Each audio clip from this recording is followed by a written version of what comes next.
Good morning, everybody. Good morning. Can you hear me online? Yeah, okay, great. It really is wonderful to have the kids here. I love sitting and just hearing sort of it's almost like little bird chatter in the background, you know? And I was thinking to myself that those of you who are parents who are sitting here, that's pretty normal for you. So that wasn't really distracting at all, I hope. But I hope it gave you an opportunity to at least sit knowing that your kids were being taken care of, that you didn't have to worry what they were getting into. So it was really wonderful. We weren't sure whether there would be kids in here this morning for part of the talk or not. So the very beginning of my talk actually involves reading a children's book, and I'm still going to read it because it's the sort of the entree into my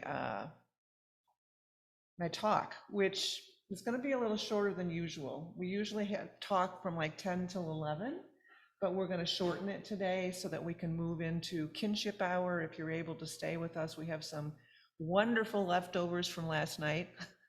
And just being able to have some fellowship with each other.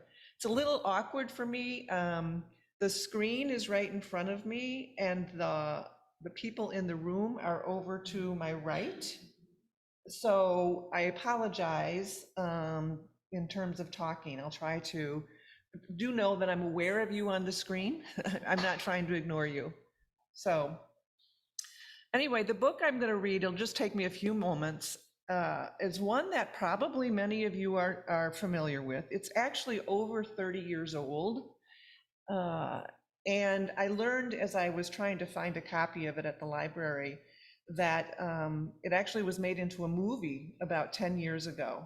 And it's called, everybody can raise their hand if they've heard of it, Alexander and the Terrible, Horrible, No Good, Very Bad Day.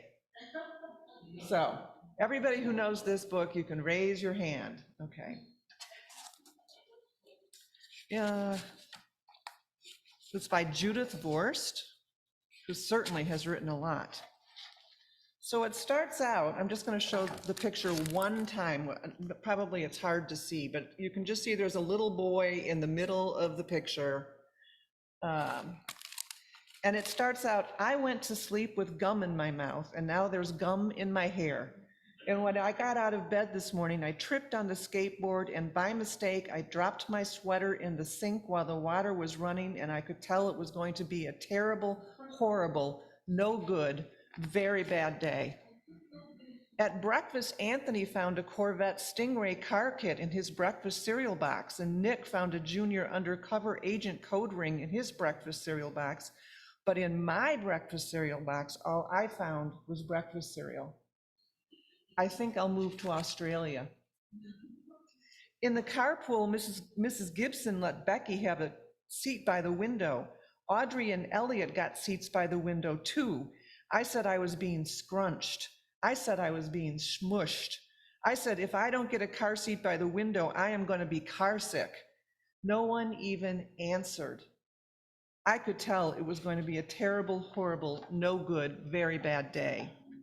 At school, Mrs. Dickens liked Paul's picture of the sailboat better than any picture that I drew of the invisible castle.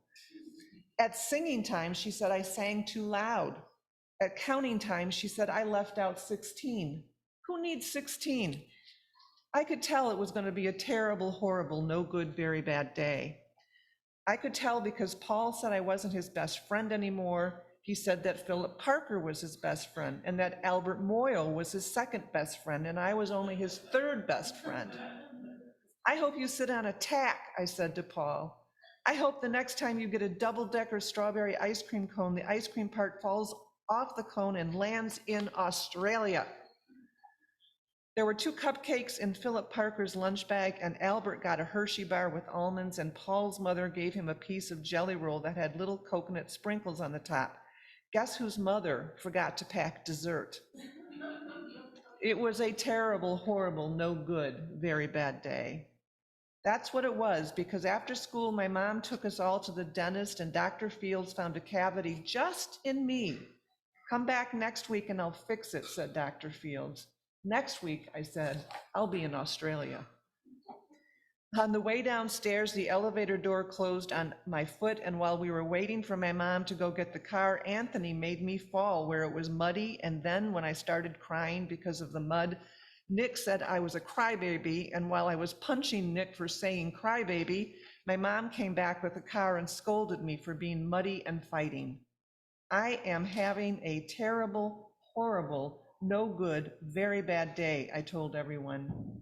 No one even answered. So then we went to the shoe store to buy some sneakers. Anthony chose white ones with blue stripes. Nick chose red ones with white stripes. I chose blue ones with red stripes, but then the shoe man said, we're all sold out. They made me buy plain old white ones, but they can't make me wear them. When we picked up my dad at his office, he said I couldn't play with his copying machine, but I forgot. He also said to watch out for the books on his desk, and I was careful as I could be, except for my elbow. He also said don't fool around with his phone, but I think I called Australia. My dad said, please don't pick me up anymore. It was a terrible, horrible, no good, very bad day. There were lima beans for dinner, and I hate limas. There was kissing on TV, and I hate kissing. My bath was too hot. I got soap in my eyes. My marble went down the drain. I had to wear my railroad train pajamas, and I hate my railroad train pajamas.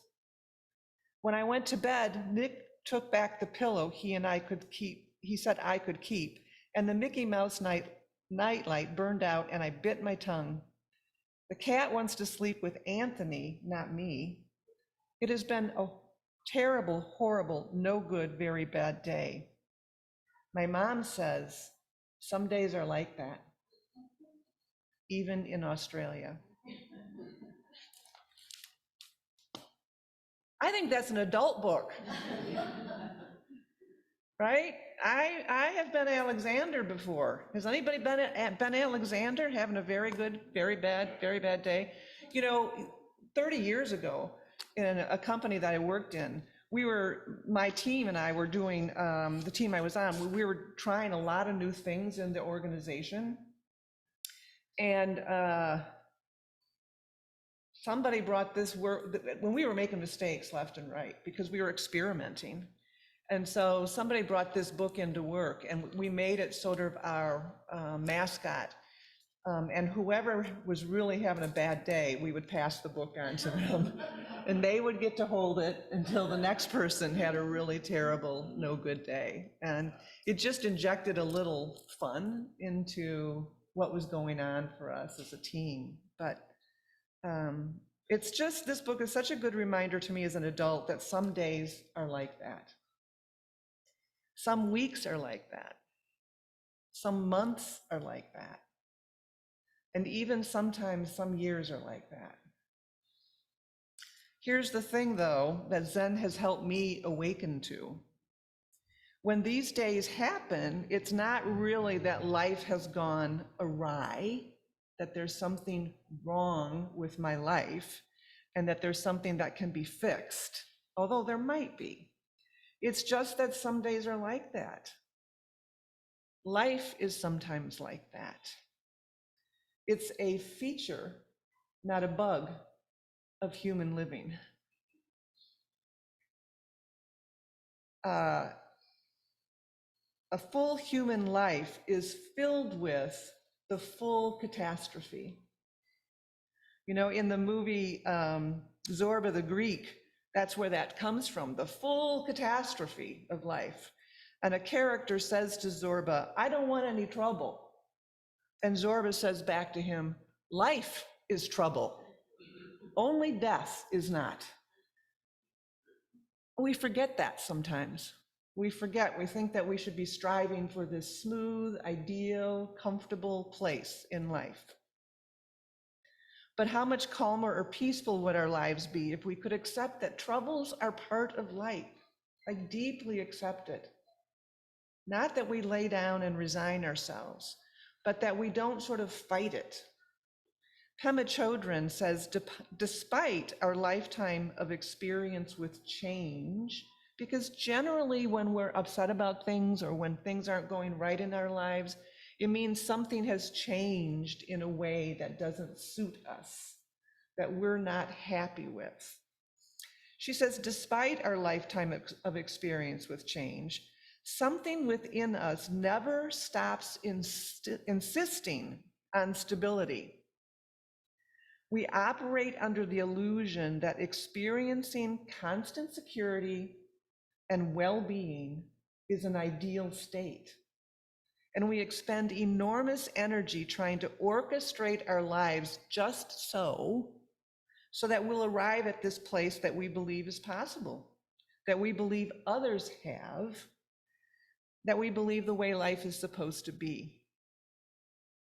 Any change, even change for the better, can feel a bit unnerving because it seems to expose the underlying uncertainty of life. We'd rather think we have firm ground to stand on than to see clearly that everything is always in transition. We'd rather deny the reality of continual change than accept the way things are. I see some heads nodding here in the room, so I think that there's some resonance with that idea. We actually make a mistake and live in delusion when we orient ourselves to getting to a smooth, comfortable life. And it may be more prominent in our early years, I'm not sure, but I was thinking about the fact that, when I was much younger, you have sort of this life plan. You're going to go to school and get your degree, then you're going to get a good job, then you're going to find a partner, then you're going to have a family, you're going to have a home, and everything is oriented towards moving forward.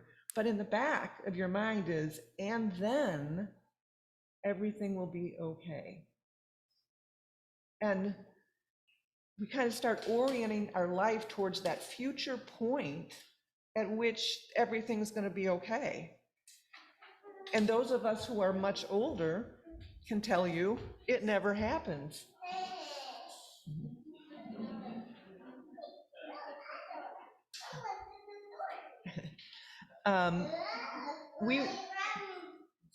We will actually never get to a point where our life will be just as we want it once and for all. It's just really not going to happen. And a glass half empty person,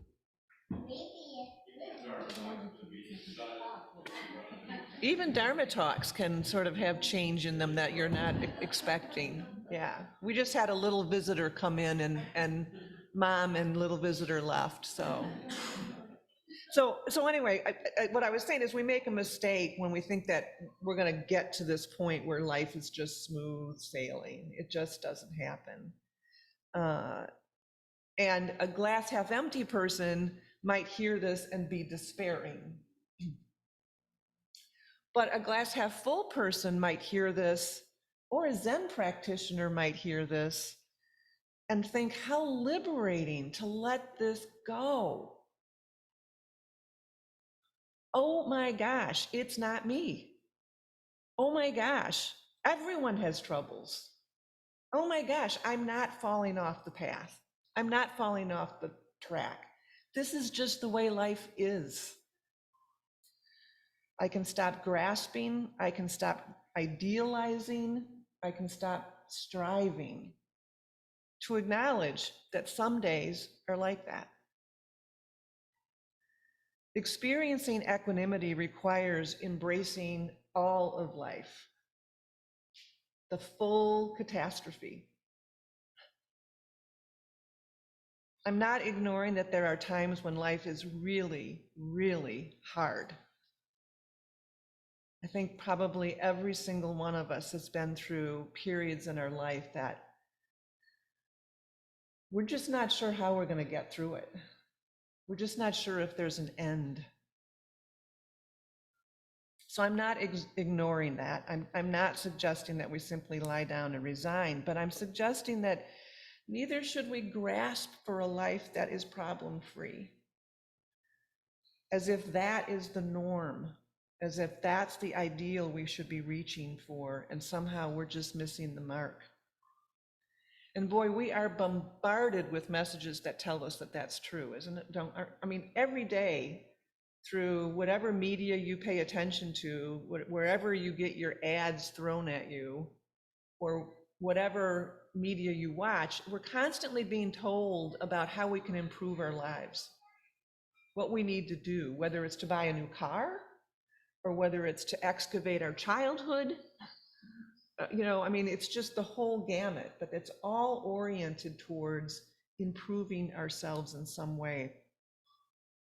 We can even delude ourselves into approaching our spiritual life as something that will solve our problems.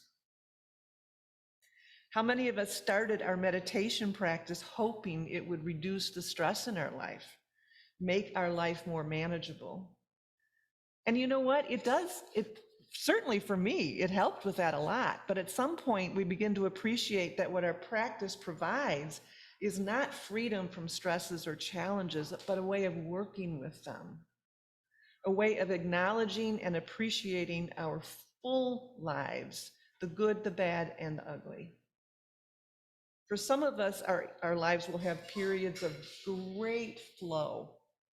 Maybe things feel stable, like we've finally gotten ground under our feet, finally. And we want to hang on to this. And we think it's what human life is about, is finding that spot. Yet when we resist reality that a life contains both enjoyment and challenge, both periods of flow and periods of obstacles, when we resist knowing that, we suffer. We suffer because we now not only have whatever trouble is in our life, which is real, but now on top of it, we have the belief that it shouldn't be here and that we have to fight it or battle it somehow. When instead, we could simply say, I'm having a hard time in my life right now. Many of you are probably familiar with Kristen Neff. She's a self-compassion, a compassion scholar, if you will, researcher at Stanford University. She has her own center. And she has sort of this 3-step process where she talks about when we're having a really bad time, the first thing we should do is give ourselves compassion. Acknowledge we're having a bad time, we're having a bad day, we're having a bad week. And she even talks about putting your hand over your heart, your own heart, and to acknowledge this is really hard for me. And then to say to yourself, I, like so many others, am experiencing a hard time. So you're first giving yourself compassion. You're then sort of recognizing that this is a human condition. Everyone has a hard time. And the third point I can't remember, so I'll try to remember it while I'm sitting here. But those two alone can bring us all a little bit of relief. Martha Beck is a Harvard-trained sociologist and life coach. Maybe some of you have heard of her too. And I was listening to one of her podcasts the other day, and she talked about, she was reframing the problems in our life. And she was saying, thinking of them as puzzles, and she was using jigsaw puzzles as the metaphor analogy. But she started out by saying, talking about parrots and how some parrots have an inordinate long life, like 80 years, she was saying. I'm not sure that's true, and she says they have to have something to think about and to play with and to work with. They have to have a problem to solve because they're so doggone smart, and they live a long time, that they need a lot of things to do. They need puzzles. And she says it's much more joyful to have a puzzle than not to have a puzzle. And that's good because life is a puzzle. There are so many problems in human life now, and they can be scary.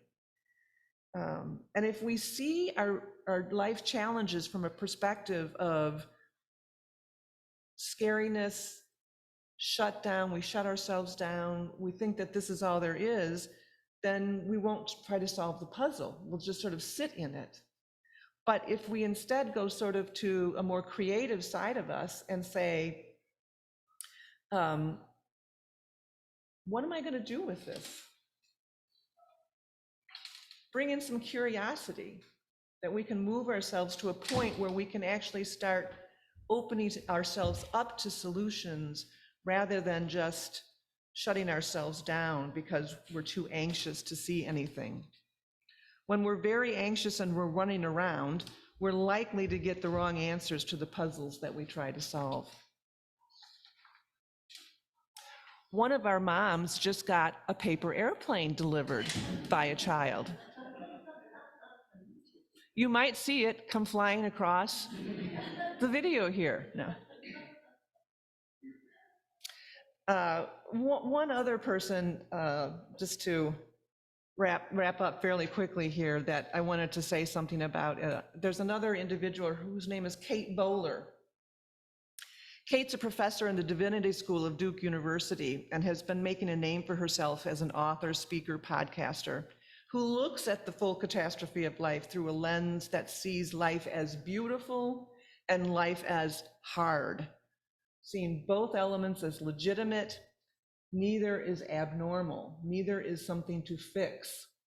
She's absolutely not interested in sugarcoating, but she's not a pessimist. And 5 years ago, she was diagnosed at 35 years old with stage 4 colon cancer. She had a small child. She was seen as terminal at that point. And during her treatment period, and out of her experience of treatment, she realized that all the platitudes that she was getting from people, "You've got this, keep the battle up, I know you can beat this, you're young and full of energy, you'll be able to lick this," were just plain annoying. She said that the truth of her life was that it was awful, and still it contained moments of beauty, transcendence, joy, and there was space for appreciating this. She sends out an email every once in a while, and earlier this week, her email contained words that I find really beautiful and helpful. She said, "Multiple things can be true at the same time, right? You all know this is true. We can be laughing while in deep grief. We can feel lucky to caregive for someone we love and be entirely exhausted by it. We can be hopeful for what's to come and terrified of what it might mean. We can feel excited about our changing families and full of dread for what we'll miss. The culture around us tries to force us into one dominant emotion, except that's never how it goes. It's always everything, all at once." And I think that's really true, or at least that resonates for me. So again, I just want to reiterate, I'm not trying to ignore or minimize real challenges that each of us faces. Problems are real and life can be hard. And in the midst of that, I'm inviting us to explore another way of looking at challenges, that they are a normal part of living. If our life incorporates this and appreciates this, perhaps we can avoid some of that suffering on top of the suffering. And there's so much more that we could say about this, but for now, let's just let this idea settle into us in the way that we live our lives. The poet Anatole France said, "The truth is that life is delicious, horrible, charming, frightful, sweet, bitter, and that is everything." Or we could take Alexander's mom's wisdom and just realize some days are like that. So that's all I have today. If anybody has any comments, please feel free. Yes, Gary, let's pass around. We'll get a microphone. Thank you, Chris, for the talk. I just want to say it's reassuring to see your daughter come in with the paper airplane, because it looks just like the ones I used to make many, many years ago.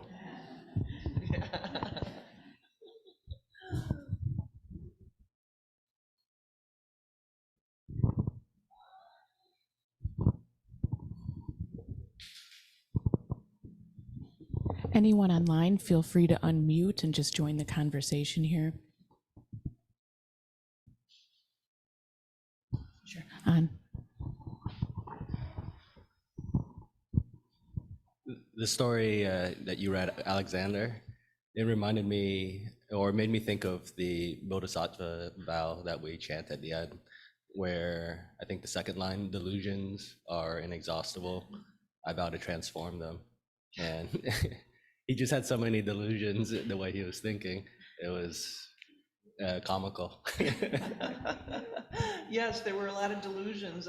He was having a hard day. That wasn't a delusion, right? I mean, he was just having a hard day, but the way he was framing everything was, yeah, part of it. So, yeah. Yeah, it's a wonderful book. I still enjoy it as an adult for sure.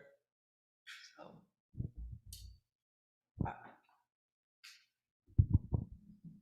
I just wanted to thank you. It's a really great talk, a lot of perspectives, and just puts things in a way that you can manage them. It feels real. It's not like sugarcoating everything. And Yeah. Thank you. Thanks for a great talk. Saying that, Diane, that, you know, I was a little worried that it would sound like I was trying to sugarcoat life, and I'm not at all trying to do that. We really experience hard things in our personal lives and in the world. So we really do, we can't just say, oh, you know, it's just the way life is. We do need to act. But if we can act from a place of where we're not agitated, we're probably going to have an action that's a lot more successful. Yeah, because I don't know about you guys, but when I act from a place of agitation or activation, or, you know, just either negative energy of any kind, it's just, I don't bring my best self forward. Yeah, and I think there's a tendency to, I have a tendency to kind of rationalize or try to understand like a tech problem. It's like, but I'm a good person. Why is this happening to me? You know, kind of, you know, but I ate a good breakfast, and you know, my data still crashed. And so, yeah. Yeah, I think we can identify with that. Yeah. Thank you. Anyone? Okay, if there are no other comments, thanks for joining for this short talk. Oh, Robin, please. Chris, I just wanted to thank you. I thought it was a great talk, and I'm going to buy the book for myself. That's good. Thanks. Thanks, Earl. Thanks, everybody. All right. Hey, thank you. Yeah, good to see you. This was so very relatable, and really, it's just so true. Great, I'm glad you enjoyed it. All right, everybody online, please have a wonderful day. And a reminder that we're in retreat this week. There still will be morning sitting online. It's just that people will be ringing the bell from their homes, so don't expect to see the Zendo. And for those of you in the room, we have more coffee and tea and some food, some good food. So, thanks. Chris.